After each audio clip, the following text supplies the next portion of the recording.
இன்ஃபோசிஸ் கம்பெனியோட சேர்மனான நந்தன் நைல்கனி வந்து என்ன சொல்றாங்க அப்படின்னா, இங்க ஏஐனால கண்டிப்பா வேலை வாய்ப்பு போகுமான்னு கேட்டீங்கன்னா போகும். 90 million traditional ID services work பண்ணிட்டு இருக்க அந்த ஜாப்ஸ் எல்லாமே கண்டிப்பா போகும் அப்படின்னு சொல்லிட்டு இங்க வந்து பயமுறுத்திருக்காரு. சோ அவர் என்ன சொல்றாரு அப்படின்னு சொல்லி பார்க்கும்போது, இங்க ஏஐனால ட்ரெடிஷனல் ஐடி சர்வீசஸ் கண்டிப்பா அந்த ஒரு ஜாப்ஸ் எல்லாமே போக ஆரம்பிக்கும்னு சொல்றாரு.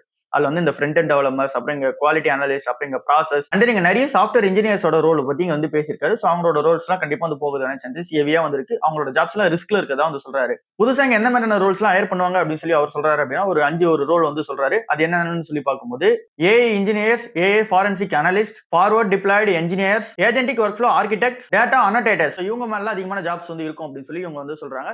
சோ இவரோட ஸ்டாண்டப் பொறுத்தல இங்க ட்ரெடிஷனல் ஐடி சர்வீசஸ் அந்த ஒரு ஜாப்ஸ் எல்லாமே ரிஸ்க்ல வந்திருக்கு. இந்த ஜாப்ஸ் மேல இங்க வந்து கண்ணு வைங்க அப்படின்னு சொல்லியிருக்காரு. என்சென்சஸ் சேகரமே டிசிஎஸ் பத்தி வந்து பேசியிருக்காரு. டிசிஎஸ்ல உள்ள அந்த ஏஐ பிளாட்ஃபார்ம் பத்தி பேசியிருக்காரு. சோ அதுல அவர் என்ன சொல்றாரு அப்படின்னா, இப்போ இந்த ஏஐ வேவ் வந்து வருதுல, அதுல வந்து டிசிஎஸ் வந்து கம்ஃபர்டபிளா ரைட் பண்ணி எடுத்துட்டு போவோம் அப்படின்னு சொல்றாரு. இங்க வந்து இந்த ஏஐ வேவ்ல இங்க ஸ்ட்ரகிள் பண்ணி சர்வே வந்து ஆகுறதெல்லாம் எங்களோட பிளான் வந்து கிடையாது. சோ அதுக்கேற்ற மாதிரி இங்க டிசிஎஸ் வந்து போகாது.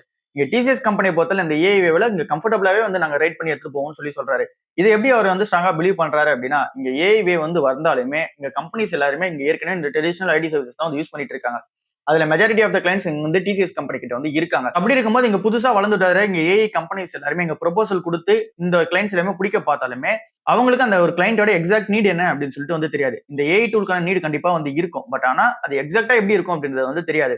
சோ இது எல்லாமே இந்த டிசிஎஸ் மாதிரி கம்பெனிஸ் தான் தெரியும். சோ அப்படி இருக்கும்போது இது கம்பெனிக்குலாம் வந்து பெரிய பெனிஃபிட்டா இருக்கும் அப்படின்னு சொல்றாரு. ஏன் அப்படின்னா எங்க கிளைண்ட்டுக்கு என்ன மாதிரியான நீட் தேவைன்றது எங்களுக்கு தெரியும். சோ அதுக்கேற்ற மாதிரியான இந்த ஏஐ டூல்ஸ் நாங்களே கூட சப்ஸ்கிரைப் பண்ணி யூஸ் பண்ணி கொடுத்துப்போம், இன்டகிரேட் வந்து பண்ணி கொடுத்துப்போம்.